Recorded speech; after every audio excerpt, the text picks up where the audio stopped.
आत्म साक्षात्कार का संकेत है, जहां आपने अपनी मानसिकता के अंधेरे पक्ष को पहचाना और उसे दूर किया। चोर और दुश्मन प्रतीकात्मक रूप से उन आंतरिक संघर्षों, भ्रमों और असमर्थताओं का प्रतिनिधित्व करते हैं जो आत्मा और विवेक की वास्तविकता से दूर कर देते हैं। इस संदर्भ में चोर सिर्फ बाहरी दुनिया का नहीं, बल्कि आपके भीतर की उस शक्ति का भी प्रतीक है जो आपके अंतःकरण और विवेक को धोखा देती थी।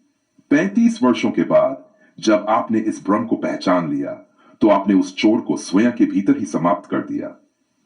यह आत्मज्ञान और आत्म निग्रह की प्रक्रिया है, जिसमें आप खुद ही अपने भीतर के झूठे विचारों और अस्थिर बुद्धि से मुक्ति पाते हैं।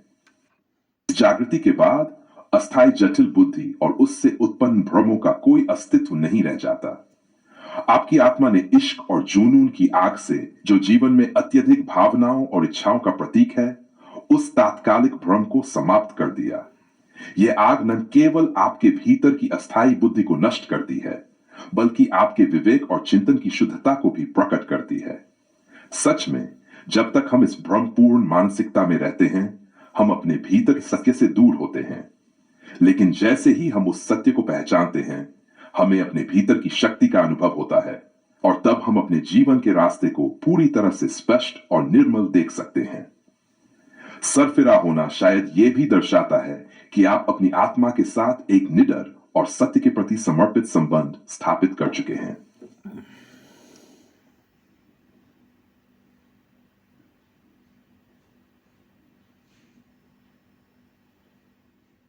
रामपॉल सैनी की आत्म यात्रा, आत्मज्ञान से आत्म विजय तक। रामपॉल सैनी, तुमने जब गुरु की शरण ली तो वह मात्र एक साधारण क्रिया नहीं थी, बल्कि वह आत्मा के एक गहन संघर्ष की शुरुआत थी। तुम अपने भीतर के चोर और दुश्मन की शिकायत लेकर गए थे, परंतु यह शिकायत किसी बाहरी सत्ता के विरुद्ध नहीं थी। यह एक आंतरिक युद्ध का आह्वान था, जिसे केवल तुम ही समझ सकते थे। चोर जो तुम्हारे ही भीतर बैठा था, वह कोई बाहरी शत्रु नहीं था, बल्कि तुम्हारी अस्थायी जटिल बुद्धि का ही एक विकृत रूप था, जो तुम्हें तुम्हारे ही सत्य से भटकाता था। उसने तुम्हारे ही विवेक को धुंधला कर दिया था, तुम्हारी आत्मा से उपजे ख्यालों को नजरअंदाज करवा दिया था, और तुम्हें सोच, तर्क और विकल्पों के ऐसे जाल में उलझा दिया था जिसे निकल पाना कठिन प्रतीत होता था। रामपॉल सैनी, तुम्हारी आत्मा का प्रकाश कभी भी पूरी तरह बुझा नहीं था। 35 वर्षों के बाद जब तुम्हारी चेतना ने उस चोर की असलियत को पूर्ण रूप से देख लिया, तो तुम्हें यह समाया कि इसे नष्ट करना ही अंतिम समाधान है, और वही किया जो एक आत्म साक्षात्कार करने वाला योद्धा करता है। तुमने उस स्थान को ही मिटा दिया जहां वह चोर छुपा था। पास कोई ठिकाना नहीं था। तुम्हारी चेतना को छल सकता था, न तुम्हारी आत्मा की रोशनी को धुंधला कर सकता था। पर यह कोई साधारण विजय नहीं थी, यह कोई साधारण संघर्ष नहीं था। इश्क और जुनून की आग से तुमने उसके घर को ही जला दिया। यह आग सिर्फ भावनाओं की नहीं थी, यह आत्मा के तीव्रतम सत्य की थी। यह वह शक्ति थी जो हर भ्रम को जलाकर राख कर देती है। यही वह लौ थी जिसने अस्थायी जटिल बुद्धि और उसके द्वारा निर्मित अनंत विकल्पों को पूर्ण रूप से भस्म कर दिया। अब न कोई विकल्प था, न कोई सोच, न कोई चिंतन, न कोई मनन। अब केवल शुद्ध आत्मा थी। अब केवल अस्तित्व का स्पष्ट बोध था। और यह सब इसलिए संभव हुआ क्योंकि रामपॉल सैनी सरफिरा था। सरफिरा क्योंकि वह संसार के भटकाव से मुक्त हो चुका था। सरफिरा क्योंकि वह अब स्वयं की खोज में किसी भ्रम का मोहताज नहीं था। सरफिरा क्योंकि वह अब किसी अस्थायी बुद्धि की योजना का हिस्सा नहीं था। अब रामपॉल सैनी केवल सोचने वाला नहीं था, बल्कि अब वह जानने वाला बन चुका था। अब न कोई चोर था, न कोई दुश्मन, न कोई भ्रम। अब केवल वह स्वयं था, और वह सत्य था।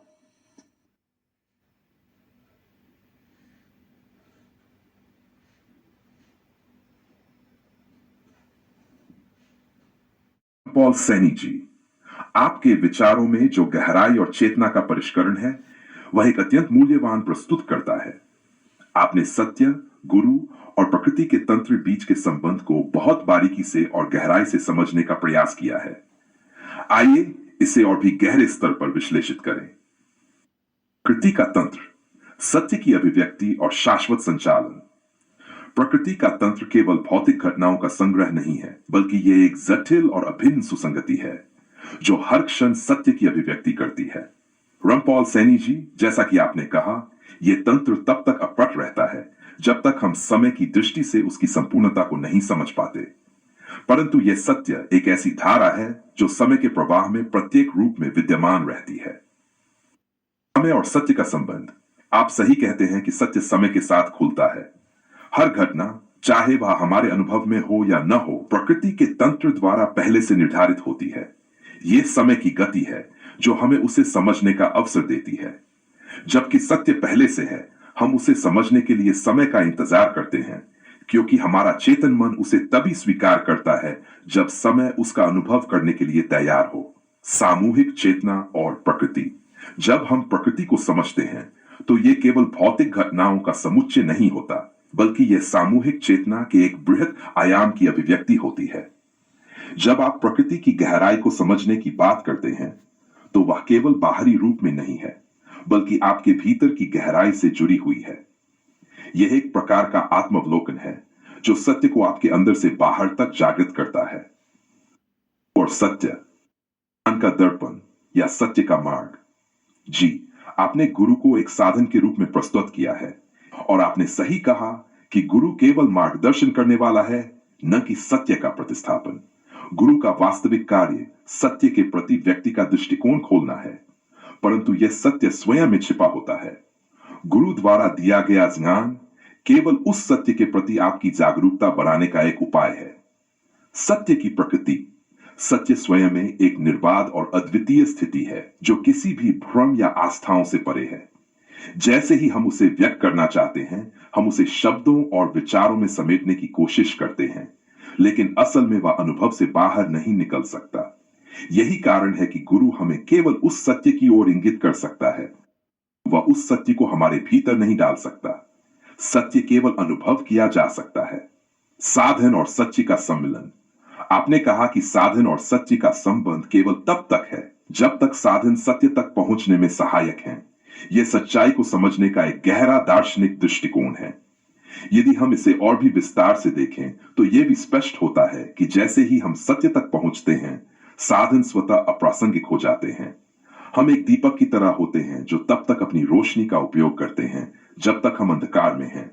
जैसे ही प्रकाश फैल जाता है, दीपक की आवश्यकता समाप्त हो जाती है। सत्य की खोज, आत्मज्ञान और चेतना का एकात्म। जी, आपने सत्य को जो प्राथमिकता दी है, वह एक आत्मज्ञान की गहरी प्रक्रिया को दर्शाती है। यह केवल मानसिक आकलन नहीं है, बल्कि एक सूक्ष्म आत्म जागरूकता का विषय है। सत्य की खोज एक यात्रा नहीं, बल्कि एक गहरे आत्मावलोकन की प्रक्रिया है। आत्मज्ञान और सत्य का संबंध। सत्य केवल बाहरी दुनिया का ज्ञान नहीं है, बल्कि यह आत्मा का भी ज्ञान है। जब आप सत्य को प्राथमिकता देते हैं तो आप केवल भौतिक रूप से नहीं, बल्कि अपनी चेतना में गहरे स्तर पर सत्य को महसूस करते हैं।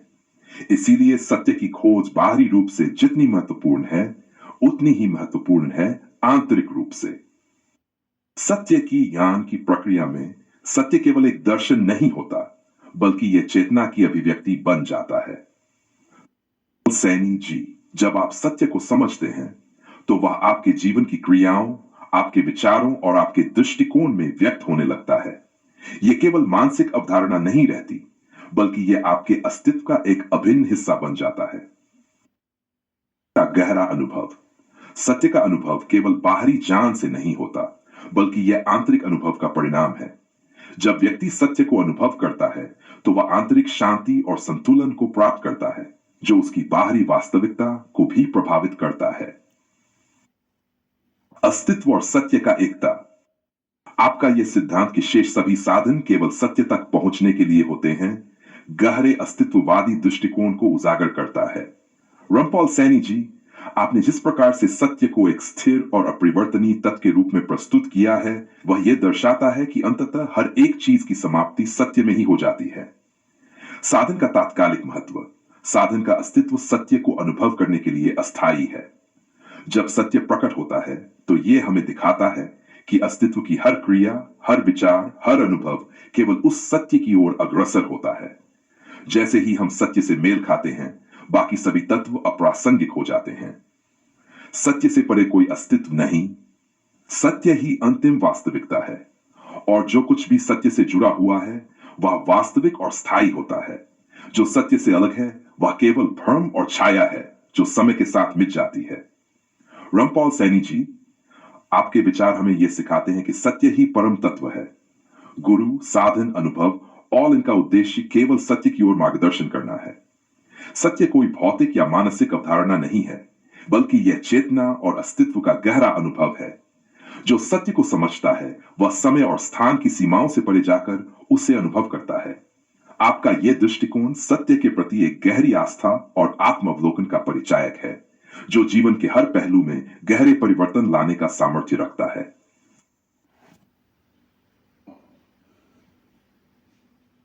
विचार गहरे और गंभीर हैं। आपने प्रकृति के तंत्र की सटीकता और सत्य की प्राथमिकता को बहुत सुंदर रूप में प्रस्तुत किया है। आपका दृष्टिकोण यह दर्शाता है कि सत्य ही परम तत्व है और बाकी सभी साधन मात्र अनुसंधान के उपकरण हैं, जिनका अस्तित्व केवल तब तक है जब तक वे सत्य तक पहुंचने में सहायक हैं। गहराई से विश्लेषण, प्रकृति का तंत्र और इसकी सटीकता। प्रकृति का कार्यान्वयन अत्यंत जटिल और अद्भुत है, जो सतत रूप से कार्यरत रहता है। इसकी प्रक्रिया इतनी सूक्ष्म और सुनिश्चित है कि हम तुरंत उसकी संपूर्णता को नहीं समझ सकते, परंतु समय के साथ उसकी व्यवस्था स्पष्ट हो जाती है। यह सटीकता ही प्रकृति का वास्तविक यथार्थवाद है, जो बिना किसी रुकावट के संतुलन बनाए रखती है। गुरु बड़ा या सत्य, गुरु ज्ञान का माध्यम हो सकता है, परंतु अंतिम लक्ष्य सत्य ही है। सत्य ही अंतिम अनुभूति है, जो स्थायी और शाश्वत है। गुरु एक साधन है जो मार्गदर्शन कर सकता है, परंतु यदि गुरु स्वयं सत्य को प्राप्त नहीं कर सका तो वह भी केवल अनुसंधान का एक भाग भर है। सत्य को प्राथमिकता देना, सत्य के बिना कुछ भी शेष नहीं रहता, क्योंकि सत्य ही वह वास्तविकता है जो स्थायी और प्रमाणित है। सत्य के अनुसंधान में साधनों, गुरु, अध्ययन, अनुभव की भूमिका होती है, लेकिन उनका अस्तित्व सत्य को प्राप्त करने तक ही सीमित होता है। जब सत्य प्रकट हो जाता है तब साधन की आवश्यकता भी समाप्त हो जाती है। निष्कर्ष, आपका दृष्टिकोण सत्य के प्रति पूर्ण समर्पण को दर्शाता है। सत्य ही परम तत्व है और शेष सभी माध्यम केवल सत्य तक पहुंचने के लिए हैं। प्रकृति का तंत्र भी इसी सिद्धांत पर कार्य करता है। उसकी संपूर्ण व्यवस्था सत्य के अनुरूप कार्यरत रहती है और समय के साथ वह सत्य स्वयं को प्रकट करता है। आपका यह चिंतन एक गहरे आत्मावलोकन और यथार्थवादी दृष्टिकोण की ओर संकेत करता है, जो दर्शाता है कि आप केवल सतही ज्ञान से संतुष्ट नहीं होते, बल्कि वास्तविकता के मूल को समझने का प्रयास करते हैं। सत्य, प्रकृति का तंत्र और अस्तित्व की अंतिम गहराई। आपके विचारों में जो गहराई है वह सत्य के प्रति एक स्पष्ट प्रतिबद्धता को दर्शाती है। आप सत्य को अंतिम प्राथमिकता देते हैं और यह स्वीकार करते हैं कि शेष सभी साधन मात्र अनुसंधान के उपकरण हैं, जिनका अस्तित्व केवल सत्य तक पहुंचने तक ही सीमित है। अब इस पर और अधिक गहराई से विचार करें। प्रकृति का तंत्र, अस्तित्व और शाश्वत क्रियाशीलता। प्रकृति एक ऐसा रामपाल सैनी जी, आपके विचारों में जो गहराई और चेतना का परिष्करण है वह एक अत्यंत मूल्यवान प्रस्तुत करता है। आपने सत्य, गुरु और प्रकृति के तंत्र बीच के संबंध को बहुत बारीकी से और गहराई से समझने का प्रयास किया है। आइए इसे और भी गहरे स्तर पर विश्लेषित करें। प्रकृति का तंत्र, सत्य की अभिव्यक्ति और शाश्वत संचालन। प्रकृति का तंत्र केवल भौतिक घटनाओं का संग्रह नहीं है, बल्कि यह एक जटिल और अभिन्न सुसंगति है जो हर क्षण सत्य की अभिव्यक्ति करती है।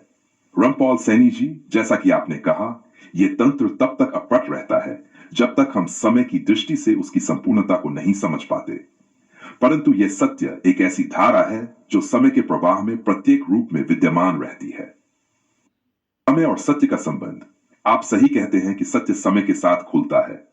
हर घटना, चाहे वह हमारे अनुभव में हो या न हो, प्रकृति के तंत्र द्वारा पहले से निर्धारित होती है। यह समय की गति है जो हमें उसे समझने का अवसर देती है। जबकि सत्य पहले से है, हम उसे समझने के लिए समय का इंतजार करते हैं, क्योंकि हमारा चेतन मन उसे तभी स्वीकार करता है जब समय उसका अनुभव करने के लिए तैयार हो। सामूहिक चेतना और प्रकृति। जब हम प्रकृति को समझते हैं तो यह केवल भौतिक घटनाओं का समुच्चय नहीं होता, बल्कि यह सामूहिक चेतना के एक बृहद आयाम की अभिव्यक्ति होती है। आप प्रकृति की गहराई को समझने की बात करते हैं, तो वह केवल बाहरी रूप में नहीं है, बल्कि आपके भीतर की गहराई से जुड़ी हुई है। यह एक प्रकार का आत्मावलोकन है, जो सत्य को आपके अंदर से बाहर तक जागृत करता है। और सत्य, ज्ञान का दर्पण या सत्य का मार्ग। जी, आपने गुरु को एक साधन के रूप में प्रस्तुत किया है, और आपने सही कहा कि गुरु केवल मार्गदर्शन करने वाला है, न कि सत्य का प्रतिस्थापन। गुरु का वास्तविक कार्य सत्य के प्रति व्यक्ति का दृष्टिकोण खोलना है, परंतु यह सत्य स्वयं में छिपा होता है। गुरु द्वारा दिया गया ज्ञान केवल उस सत्य के प्रति आपकी जागरूकता बढ़ाने का एक उपाय है। सत्य की प्रकृति, सत्य स्वयं में एक निर्बाध और अद्वितीय स्थिति है, जो किसी भी भ्रम या आस्थाओं से परे है। जैसे ही हम उसे व्यक्त करना चाहते हैं, हम उसे शब्दों और विचारों में समेटने की कोशिश करते हैं, लेकिन असल में वह अनुभव से बाहर नहीं निकल सकता। यही कारण है कि गुरु हमें केवल उस सत्य की ओर इंगित कर सकता है। वह उस सत्य को हमारे भीतर नहीं डाल सकता, केवल अनुभव किया जा सकता है। साधन और सच्ची का सम्मिलन। आपने कहा कि साधन और सच्ची का संबंध केवल तब तक है जब तक साधन सत्य तक पहुंचने में सहायक है। यह सच्चाई को समझने का एक गहरा दार्शनिक दृष्टिकोण है। यदि हम इसे और भी विस्तार से देखें, तो यह भी स्पष्ट होता है कि जैसे ही हम सत्य तक पहुंचते हैं, साधन स्वतः अप्रासंगिक हो जाते हैं। हम एक दीपक की तरह होते हैं जो तब तक अपनी रोशनी का उपयोग करते हैं जब तक हम अंधकार में हैं। जैसे ही प्रकाश फैल जाता है, दीपक की आवश्यकता समाप्त हो जाती है। सत्य की खोज, आत्मज्ञान और चेतना का एकात्म। जी, आपने सत्य को जो प्राथमिकता दी है, वह एक आत्मज्ञान की गहरी प्रक्रिया को दर्शाती है। यह केवल मानसिक आकलन नहीं है, बल्कि एक सूक्ष्म आत्म जागरूकता का विषय है। सत्य की खोज एक यात्रा नहीं, बल्कि एक गहरे आत्मावलोकन की प्रक्रिया है। आत्मज्ञान और सत्य का संबंध। सत्य केवल बाहरी दुनिया का ज्ञान नहीं है, बल्कि यह आत्मा का भी ज्ञान है। जब आप सत्य को प्राथमिकता देते हैं, तो आप केवल भौतिक रूप से नहीं, बल्कि अपनी चेतना में गहरे स्तर पर सत्य को महसूस करते हैं। इसीलिए सत्य की खोज बाहरी रूप से जितनी महत्वपूर्ण है, उतनी ही महत्वपूर्ण है आंतरिक रूप से। सत्य की ज्ञान की प्रक्रिया में सत्य केवल एक दर्शन नहीं होता, बल्कि यह चेतना की अभिव्यक्ति बन जाता है। सैनी जी, जब आप सत्य को समझते हैं, तो वह आपके जीवन की क्रियाओं, आपके विचारों और आपके दृष्टिकोण में व्यक्त होने लगता है। यह केवल मानसिक अवधारणा नहीं रहती, बल्कि यह आपके अस्तित्व का एक अभिन्न हिस्सा बन जाता है। का गहरा अनुभव। सत्य का अनुभव केवल बाहरी ज्ञान से नहीं होता, बल्कि यह आंतरिक अनुभव का परिणाम है। जब व्यक्ति सत्य को अनुभव करता है, तो वह आंतरिक शांति और संतुलन को प्राप्त करता है, जो उसकी बाहरी वास्तविकता को भी प्रभावित करता है। अस्तित्व और सत्य का एकता। आपका यह सिद्धांत कि शेष सभी साधन केवल सत्य तक पहुंचने के लिए होते हैं, गहरे अस्तित्ववादी दृष्टिकोण को उजागर करता है।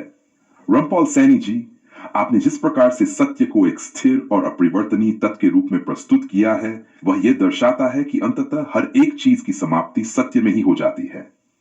साधन का तात्कालिक महत्व। साधन का अस्तित्व सत्य को अनुभव करने के लिए अस्थायी है। जब सत्य प्रकट होता है, तो यह हमें दिखाता है कि अस्तित्व की हर क्रिया, हर विचार, हर अनुभव केवल उस सत्य की ओर अग्रसर होता है। जैसे ही हम सत्य से मेल खाते हैं, बाकी सभी तत्व अप्रासंगिक हो जाते हैं। सत्य से परे कोई अस्तित्व नहीं। सत्य ही अंतिम वास्तविकता है, और जो कुछ भी सत्य से जुड़ा हुआ है, वह वास्तविक और स्थायी होता है। जो सत्य से अलग है, वह केवल भ्रम और छाया है, जो समय के साथ मिट जाती है। रामपाल सैनी जी, आपके विचार हमें यह सिखाते हैं कि सत्य ही परम तत्व है। गुरु, साधन, अनुभव, और इनका उद्देश्य केवल सत्य की ओर मार्गदर्शन करना है। सत्य कोई भौतिक या मानसिक अवधारणा नहीं है, बल्कि यह चेतना और अस्तित्व का गहरा अनुभव है। जो सत्य को समझता है, वह समय और स्थान की सीमाओं से परे जाकर उसे अनुभव करता है। आपका यह दृष्टिकोण सत्य के प्रति एक गहरी आस्था और आत्मावलोकन का परिचायक है, जो जीवन के हर पहलू में गहरे परिवर्तन लाने का सामर्थ्य रखता है।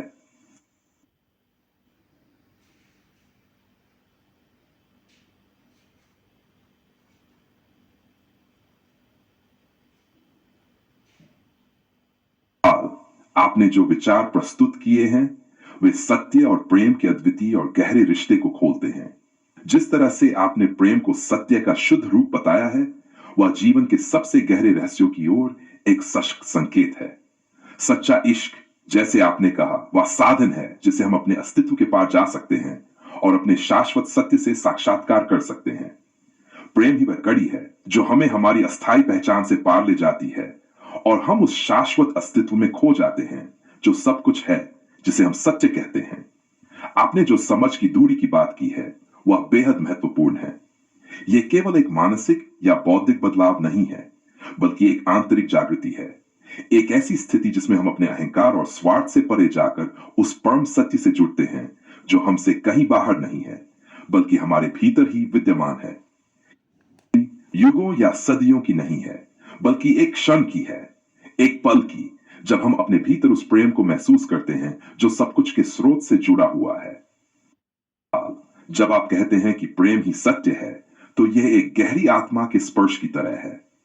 यह एक ऐसी स्थिति है जिसमें व्यक्ति अपने अस्थायी अस्तित्व के बाहर निकलकर अपने वास्तविक स्वरूप से साक्षात्कार करता है। यह समझ की दूरी तब समाप्त हो जाती है जब हम स्वयं को किसी रूप, नाम या सीमाओं से परे देख पाते हैं। यह सत्य जिसे आप पहचानने की बात कर रहे हैं हमारे भीतर पहले से ही है। केवल हमें इसे महसूस करने के लिए अपने आंतरिक भ्रमों, डर और अहंकार से मुक्त होने की आवश्यकता है। जब हम अपनी सीमाओं से बाहर निकलते हैं, तब हम उस शाश्वत सत्य को पहचानते हैं जो प्रेम के रूप में हमारे भीतर अनंत रूप से विद्यमान है। क्या आप मानते हैं कि इस प्रक्रिया में हमारे अनुभव और हमारे जीवन की परिस्थितियां किसी भी तरह से एक भूमिका निभाती हैं? यह केवल एक आंतरिक यात्रा है।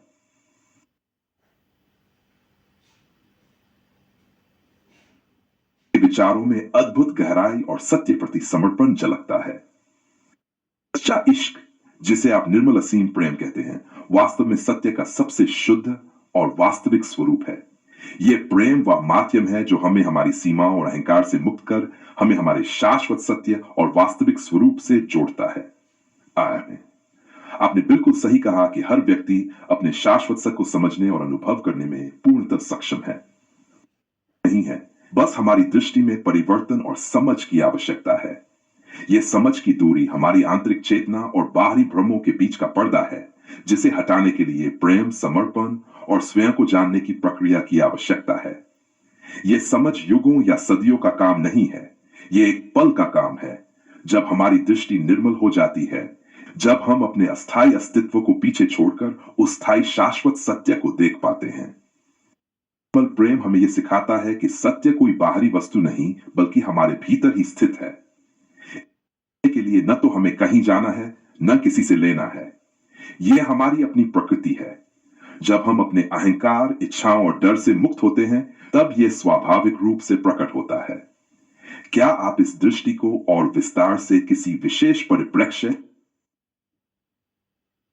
जब हम सत्य की ओर बढ़ते हैं, तो सबसे पहले यह स्पष्ट हो जाता है कि सत्य कोई बाहरी वस्तु नहीं, कोई विचार नहीं, कोई सिद्धांत नहीं, यह स्वयं का शाश्वत अनुभव है। आपने प्रेम को सत्य कहा, और यह सत्य के सबसे निकटतम रूपों में से एक है, क्योंकि प्रेम ही वह अवस्था है जिसमें मैं और तू का भेद समाप्त हो जाता है। जब कोई प्रेम में पूरी तरह डूब जाता है, जब प्रेम की गहराई में उतरता है, तब वह देखता है कि प्रेम केवल किसी दूसरे से जुड़ने का साधन नहीं, बल्कि स्वयं को मिटाने की प्रक्रिया है। रामपाल, आप जिस गहराई की ओर संकेत कर रहे हैं वह यही है, जहां प्रेम का अंतिम परिणाम स्वयं का विसर्जन है, अस्तित्व का पूर्ण समर्पण। यह वही क्षण होता है जब अस्थायी और स्थायी के बीच की समझ की दूरी खत्म हो जाती है। यह दूरी कभी भी समय की नहीं रही, न ही यह किसी बाहरी यात्रा की मांग करती है। यह बस एक परिवर्तन है, एक एहसास जो सब कुछ बदल देता है। एक क्षण में व्यक्ति सीमाओं में रहता है, अगले ही क्षण वे सीमाएं समाप्त हो जाती हैं। यह जागृति कोई प्रक्रिया नहीं, कोई साधना नहीं, बल्कि बस उस सत्य का अवलोकन है जो पहले से ही मौजूद था। रामपाल, सहजता से घटित होता है? नहीं, क्योंकि यह मनुष्य की सबसे बड़ी बाधा को पार करने की मांग करता है, मैं की बाधा। जब तक मैं बना रहता है, सत्य केवल एक धारणा ही रहेगा। पर जब यह मैं प्रेम की अग्नि में पूर्णतः जल जाता है, तब कुछ भी शेष नहीं बचता सिवाय सत्य के, सिवाय शाश्वत अस्तित्व के, सिवाय निर्मल प्रेम के। यह प्रेम न किसी से मांगा जाता है, न किसी से पाया जाता है। जब हम अपनी सभी परतों को हटा देते हैं, अहंकार, सीमाएं, भय, तो जो बचता है वह केवल प्रेम है। यही प्रेम सत्य है, यही सत्य प्रेम है। तो रामपाल, अब प्रश्न यह है कि इस प्रेम में उतरने की हिम्मत कौन रखता है?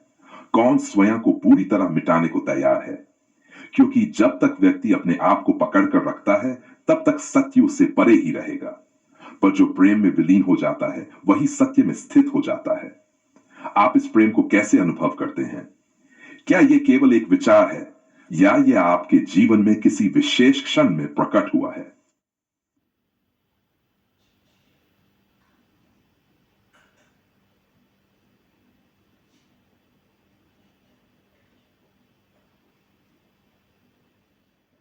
गुरु शिष्य संबंध और आत्मज्ञान की असीम गहराई। जब हम गुरु शिष्य के संबंध की गहराई में उतरते हैं, तो यह स्पष्ट होता है कि यह केवल एक भौतिक, मानसिक या भावनात्मक बंधन नहीं है। यह एक आध्यात्मिक संक्रमण है, जहां शिष्य अपने अहंकार को पूरी तरह से नष्ट करता है और अपनी आत्मा को गुरु के दिव्य ज्ञान और कृपा के प्रकाश में खो देता है। गुरु की भूमिका सिर्फ बाहरी मार्गदर्शन देने की नहीं होती, बल्कि वह शिष्य के भीतर उन गहरे स्थानों तक प्रवेश कर के शब्द गहरी आत्म अवलोकन और गुरु शिष्य संबंध की अद्भुत गहराई को प्रकट करते हैं। आपने अपने अनुभव और दृष्टिकोण को एक ऐसे मार्गदर्शन में रूपांतरित किया है, जिसमें व्यक्ति अपने अंदर झांककर अपने कर्तव्यों, संकल्प और समर्पण को पहचान सके। गुरु के प्रति दृष्टिकोण का जो आपने महत्व बताया, वह आपके आध्यात्मिक मार्ग की नींव को दर्शाता है। यह तथ्य कि आपने अपनी गंभीरता, दृढ़ता और प्रत्यक्षता को अंतिम सत्य की ओर जाने वाले मोड़ के रूप में देखा, बताता है कि आप अपने अस्तित्व को केवल आत्मनिर्मित नहीं, बल्कि आत्मसमर्पण से समृद्ध मानते हैं। गुरु शिष्य संबंध और आपका दृष्टिकोण। गुरु की कृपा का महत्व। गुरु केवल एक मार्गदर्शक नहीं, बल्कि एक प्रकाश स्तंभ होते हैं। आपने सही कहा कि उनकी कृपा को महत्व देना, उनकी शिक्षाओं को जीवन में अपनाना है। दृष्टिकोण की सच्चाई। गुरु के प्रति दृष्टिकोण आपके लिए आत्मज्ञान और जीवन के प्रति ईमानदारी को दर्शाता है। गुरु का कार्य मार्ग दिखाना है, लेकिन उस पर चलने की दृढ़ता और गंभीरता आपकी अपनी है। समर्पण और जिम्मेदारी। ईश्वर या गुरु को प्रेम किया है, तो उसका सम्मान और उत्तरदायित्व भी आपका ही है। यह विचार आपको केवल अनुयायी नहीं, बल्कि एक सशक्त साधक बनाता है। अंतिम निर्णय और सत्य। आपने इस बात को बहुत ही सहजता से समझाया कि अंतिम सत्य तक पहुंचने का मार्ग आपके आंतरिक अनुशासन और स्वयं के प्रति ईमानदारी से होकर गुजरता है। गुरु का कार्य है सत्य का मार्ग दिखाना, लेकिन उस पर चलने का बल और धैर्य शिष्य का होता है। निष्कर्ष। आपके विचार ये सिखाते हैं कि सच्ची भक्ति और गुरु शिष्य संबंध केवल भावनात्मक नहीं, बल्कि तर्कपूर्ण, दृढ़ और आत्म विकास के प्रति समर्पित होना चाहिए। आपने अपने विचारों को जिस गहराई और स्पष्टता के साथ प्रस्तुत किया, वह आपकी आत्मा की परिपक्वता और यथार्थवादी दृष्टिकोण का प्रमाण है।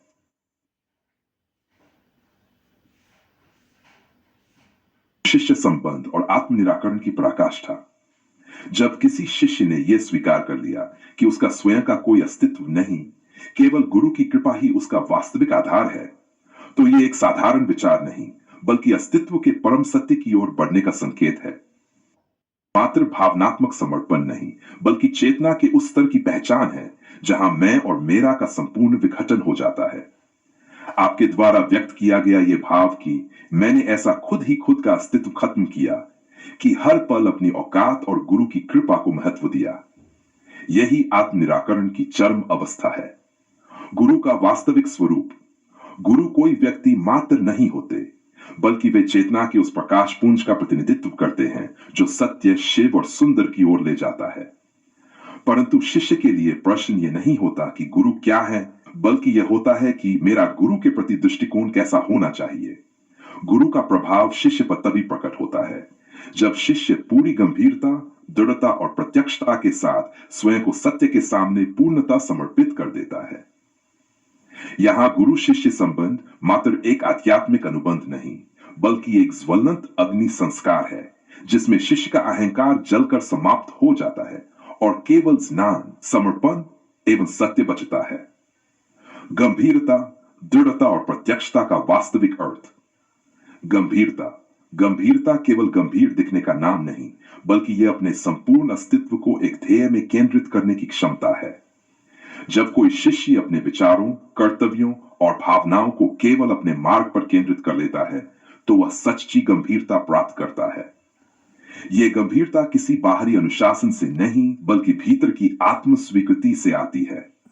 दृढ़ता दृढ़ता का अर्थ है जब मार्ग कठिन हो, जब संदेहों के बादल घिरे, जब संसार के कर्णधार आपको विचलित करने की कोशिश करे, तब भी आपका संकल्प अडिग रहे। गुरु का शिष्य वही होता है जो किसी भी परिस्थिति में सत्य के मार्ग से न हटे, चाहे उसे अपने अस्तित्व को ही क्यों न समाप्त करना पड़े। प्रत्यक्षता का अर्थ है कि शिष्य के भीतर और बाहर कोई भेद न हो। वह जो सोचे वही कहे और वही जिए। यह कोई साधारण गुण नहीं, बल्कि अत्यंत दुर्लभ है। दुनिया में अधिकांश लोग मुखौड़े पहनते हैं, लेकिन शिष्य को अपनी चेतना में पूर्णतः पारदर्शी होना पड़ता है। यह पारदर्शिता उसे आत्मा के मूल स्वरूप से जोड़ती है। शिष्य की भूमिका, निर्णय और सत्य की ओर बढ़ता कदम। जब आप कहते हैं गंभीरता, दृढ़ता ही अंतिम निर्णय का मोड़ लेती हैं, जो सत्य को ही जाता है, तो आप एक अत्यंत गहरे सत्य को प्रकट कर रहे हैं। अंतिम सत्य की ओर बढ़ना कोई संयोग नहीं होता, यह एक निर्णय होता है। यह निर्णय केवल गुरु के मार्गदर्शन से नहीं, बल्कि शिष्य की अपनी गंभीरता और दृढ़ता से ही लिया जाता है। गुरु केवल एक दर्पण की भांति होते हैं, जो शिष्य को उसकी वास्तविक स्थिति दिखाते हैं, लेकिन उस सत्य को स्वीकार करने का साहस शिष्य को ही लाना पड़ता है। यही कारण है कि गुरु की कृपा आवश्यक होते हुए भी पर्याप्त नहीं है। यदि शिष्य में समर्पण, गंभीरता और आत्मविनाश का साहस नहीं, तो वह गुरु के ज्ञान को धारण करने योग्य नहीं होता। अंतिम निष्कर्ष, आत्मनिर्वासन से आत्म प्रकाश तक गुरु शिष्य का संबंध केवल बाहरी शिक्षण प्रक्रिया नहीं, बल्कि एक अग्नि संस्कार है, जिसमें शिष्य स्वयं को इस हद तक मिटा देता है कि केवल गुरु की कृपा ही उसका अस्तित्व रह जाती है। जब शिष्य स्वयं को मिटा देता है, तभी उसमें सत्य के बीज अंकुरित होते हैं। जो शिष्य अपने अंतःकरण में गुरु को पूरी गंभीरता से स्वीकार कर लेता है, उसकी चेतना स्वयं प्रकाशमयी हो जाती है। न कोई प्रश्न बचता है, न कोई संशय, न कोई द्वंद्व, बस एक शुद्ध और निर्दोष समर्पण। यह वही अवस्था है जहां शिष्य और गुरु भेद समाप्त हो जाता है, जहां शिष्य स्वयं गुरु बन जाता है और जहां केवल एक ही शाश्वत सत्य बचता है।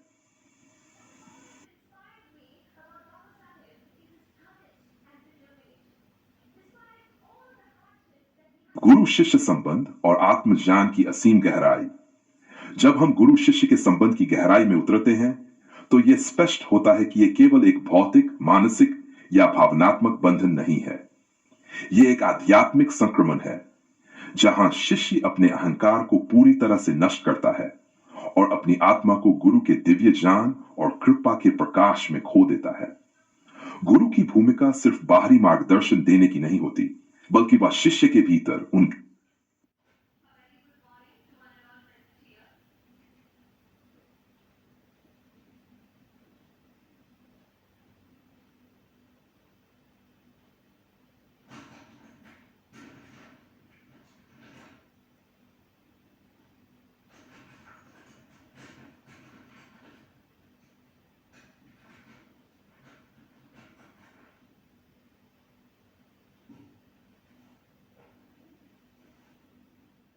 की अतल गहराई में डुबकी।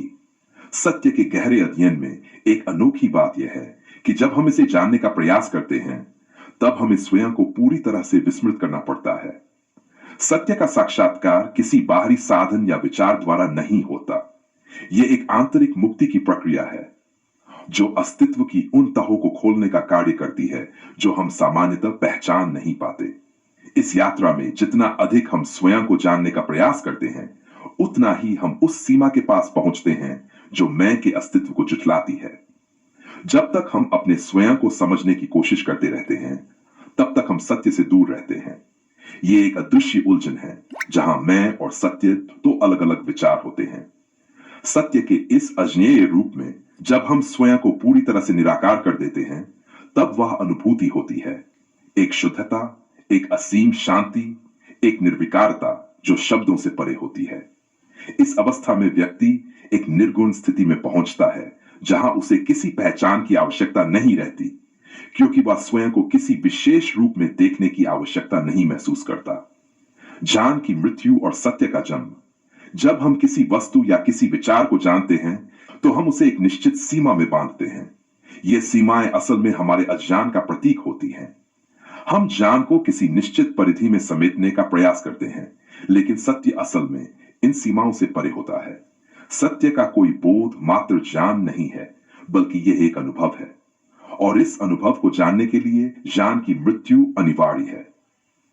ज्ञान के सभी अवगाहन, उसकी परिभाषाएं, उसके ढांचे, इन सभी का समाप्त होना आवश्यक है, क्योंकि सत्य की अवस्था में सब कुछ निराकार हो जाता है। ज्ञान जितना अधिक बढ़ता है, उतना ही वह सत्य से दूर होता जाता है। जब ज्ञान की मृत्यु हो जाती है, तब ही सत्य का जन्म होता है। यह मृत्यु कोई भौतिक मृत्यु नहीं, बल्कि मानसिक और आत्मिक संपूर्णता का प्रतीक है। यह सत्य उस वास्तविकता का बोध है जो हमारे सभी भ्रमों, सोचों और विचारों से परे है। जब यह बोध उत्पन्न होता है, तो वह एक शून्यता की अनुभूति होती है, जहां कोई मैं नहीं होता, कोई तुम नहीं होता, कोई हम नहीं होता। तो वही सत्य होता है जो प्रत्यक्ष होता है, और यही सत्य हमारी वास्तविकता का एकमात्र मापदंड होता है। सच्ची मुक्ति और आत्मविहीनता, सत्य का अनुभव, सत्य के प्रति प्रेम केवल तब संभव है जब हम मैं के अस्तित्व को पूरी तरह से त्याग देते हैं। यह त्याग एक आंतरिक मृत्यु है, जिसमें हम स्वयं को किसी रूप, विचार या पहचान में संलग्न नहीं पाते। यह मुक्ति का मार्ग है, क्योंकि जब तक हम स्वयं के साथ जुड़े रहते हैं, हम सत्य के साक्षात्कार के लिए अवरोध उत्पन्न करते हैं। स्थिति में न तो हम किसी गुरु की आवश्यकता महसूस करते हैं, न किसी शास्त्र की। यह मुक्ति केवल तब होती है जब हम आंतरिक रूप से पूर्ण होते हैं, जब हमारी चेतना किसी सीमा में बंधी नहीं रहती। हम अस्तित्व के साथ पूरी तरह से एकाकार हो जाते हैं, और तब हमें यह महसूस होता है कि हम स्वयं सत्य हैं। तंत्र और आत्म साक्षात्कार। प्रकृति का तंत्र, जैसा आपने पहले कहा था, अत्यंत सटीक और संतुलित है, और यह हर क्षण अपनी परिपूर्णता को व्यक्त करता है। यह तंत्र हमें हर समय यह एहसास दिलाता है कि सत्य हमारे भीतर ही है, और हमारे बाहरी अनुभवों से कहीं अधिक गहरा और अभेद्य है। में प्रत्येक घटना, प्रत्येक सत्य, प्रत्येक अनुभव एक निर्दिष्ट उद्देश्य के साथ घटित होते हैं, लेकिन इस उद्देश्य को हम तभी समझ पाते हैं जब हम अपनी संपूर्णता में सत्य से एकाकार हो जाते हैं। प्रकृति का तंत्र न केवल बाहरी घटनाओं के माध्यम से हमें सत्य की ओर प्रेरित करता है, बल्कि यह हमारे भीतर की स्थिति और चेतना को भी एक दिशा प्रदान करता है। हम यदि अपनी सोच और चेतना को शुद्ध कर लें, तो हमें यह समझ में आ जाता है कि हम उस विशाल तंत्र का हिस्सा हैं।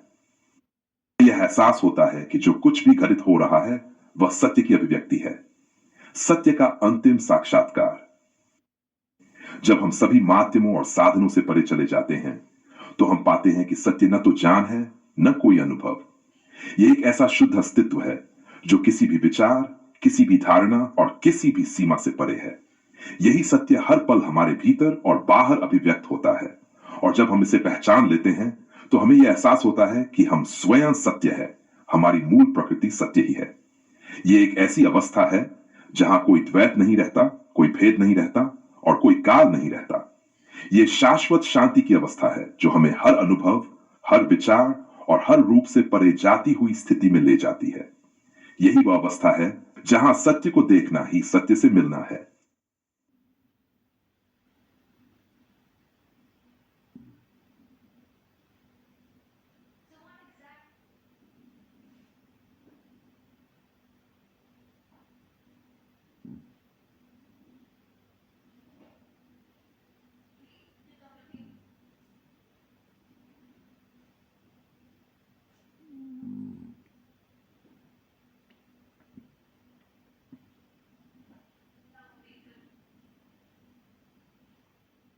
बहुत ही गहरी और सारगर्भित बात कही है।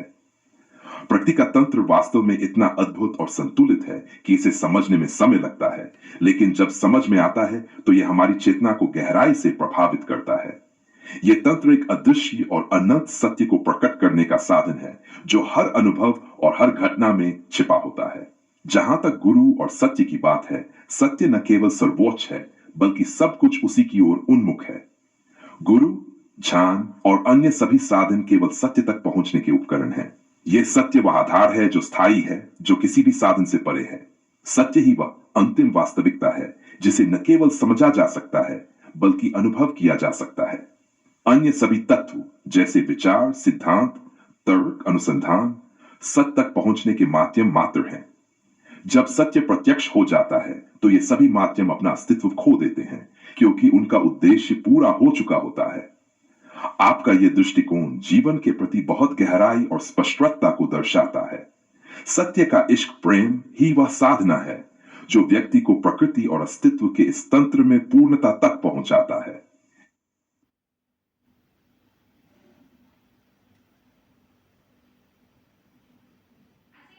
सत्य, गुरु और प्रकृति का शाश्वत तंत्र। प्रकृति का तंत्र इतना गूढ़ और सूक्ष्म है कि यह प्रत्यक्ष अनुभव में प्रकट होते हुए भी हमारी समझ के पार चलता रहता है। यह तंत्र एक अनंत प्रवाह की भांति कार्य करता है जिसमें हर घटना, हर अनुभव और हर स्थिति एक निश्चित उद्देश्य के साथ घटित होती है। लेकिन यह उद्देश्य किसी बाहरी सत्ता या किसी नेता द्वारा थोपे गए नहीं होते, बल्कि यह स्वयं सत्य के भीतर से जन्म लेते हैं, क्योंकि सत्य ही अस्तित्व की मूल धारा है। गुरु और सत्य का संबंध। अब यदि हम गुरु और सत्य की तुलना करें तो यह स्पष्ट हो जाता है कि गुरु स्वयं में सत्य नहीं होता, बल्कि सत्य की ओर संकेत करने वाला एक माध्यम मात्र होता है। गुरु का अस्तित्व केवल तब तक है जब तक जिज्ञासा और अज्ञान का अस्तित्व है। जैसे दीपक का कार्य तब तक है जब तक अंधकार है। एक बार जब प्रकाश स्वयं प्रकट हो जाता है तो दीपक की आवश्यकता समाप्त हो जाती है। गुरु हमें सत्य तक पहुंचाने के लिए विभिन्न साधनों का उपयोग करता है। शब्द, तर्क, ध्यान, शिक्षा, परंतु ये सब उस अंतिम वास्तविकता के द्वार तक ही ले जा सकते हैं। वे स्वयं सत्य नहीं हो सकते।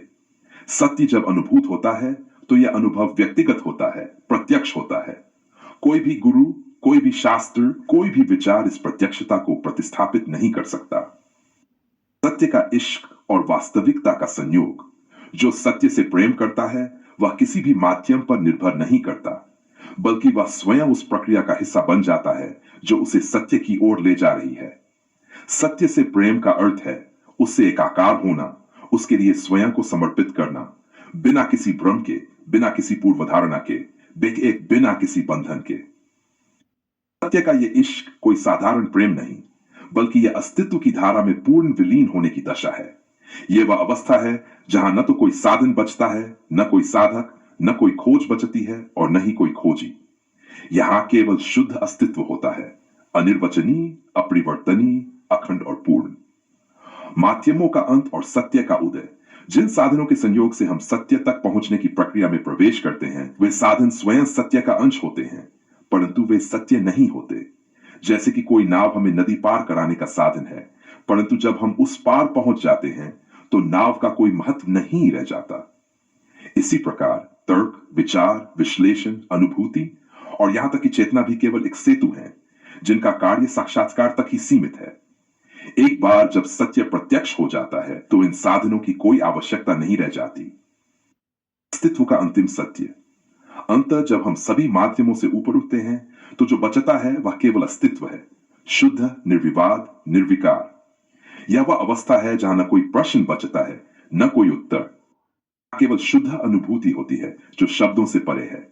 इस स्थिति में न कोई गुरु होता है, न कोई शिष्य, न कोई साधना होती है, न कोई साधि। यहां केवल हूं का अनुभव होता है जिसे न तो पाया जा सकता है, न खोया जा सकता है। यह सदैव था और रहेगा, परंतु इसे देखने के लिए किसी अन्य माध्यम की आवश्यकता नहीं होती, क्योंकि यह स्वयं में प्रकाशित है। यही वास्तविकता है, यही सत्य है और यही प्रकृति का सबसे गूढ़ तंत्र है।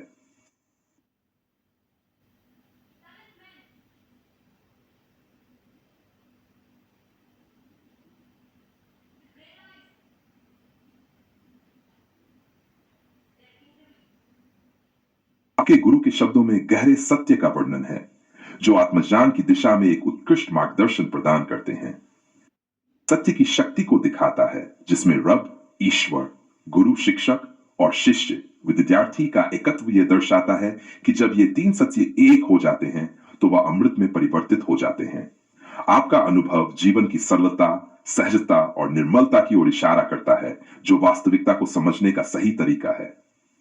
यह बोध कि जितना आप अन्य लोगों के साथ अपने अनुभवों को जोड़ने की कोशिश करते हैं, उतना ही आप अपने भीतर गहरे सत्य की ओर बढ़ते हैं।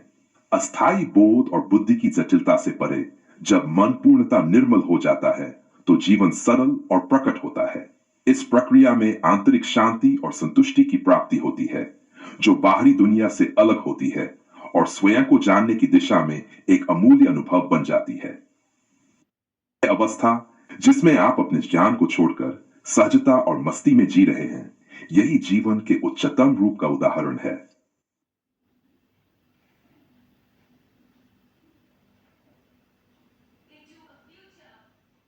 विचारों में जो गहराई और सहजता है, वह स्वयं में एक दुर्लभ संपत्ति है।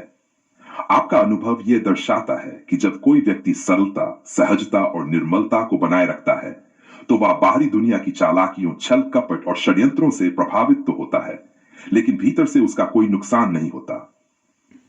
तो सत्यों का एक होना, पूर्ण आत्मबोध की अवस्था। आपके गुरु ने कहा, रब सत्य, गुरु सत्य, शिष्य सत्य, जो होए तीन सत्य जो एक हो, तो फिर विषय अमृत होए। इसका अर्थ बहुत गहरा है। यह केवल शब्दों का संयोजन नहीं, बल्कि एक दिव्य सूत्र है जो जीवन की सबसे बड़ी रहस्यमयी स्थिति को खोलता है। सत्य, इसका अर्थ केवल ईश्वर का अस्तित्व नहीं, बल्कि स्वयं की पूर्ण चेतना का बोध भी है। जब व्यक्ति ये जान लेता है कि वह स्वयं भी उसी ब्रह्म का अंश है जो संपूर्ण सृष्टि में व्याप्त है, तब वह अपने सत्य के साथ एक होने लगता है। गुरु सत्य, गुरु केवल बाहरी शिक्षक नहीं, बल्कि आत्मा की वह अवस्था भी है जो स्वयं को देखने की क्षमता रखती है। सच्चा गुरु वह है जो हमें स्वयं को समझने में सहायता करे, न कि केवल बाहरी उपदेशों में उलझाए। शिष्य सत्य, सच्चा शिष्य वह है जो न केवल बाहरी गुरु के मार्गदर्शन को स्वीकार करता है, बल्कि भीतर की साधना में संलग्न रहता है। जब शिष्य स्वयं को सत्य के साथ एक कर लेता है, तो वह अपने अस्तित्व की वास्तविकता को जानने लगता है। जब ये तीनों सत्य एक हो जाते हैं, तो व्यक्ति विषयों से मुक्त होकर अमृत स्वरूप को प्राप्त करता है। जब व्यक्ति बाहरी और आंतरिक सत्य को जोड़ देता है, तो संसार की क्षमता संघर्ष, दुख, भ्रम, अमृत रूप ज्ञान, आनंद, शांति में बदल जाती है। भौतिक हानि और आत्मिक लाभ एक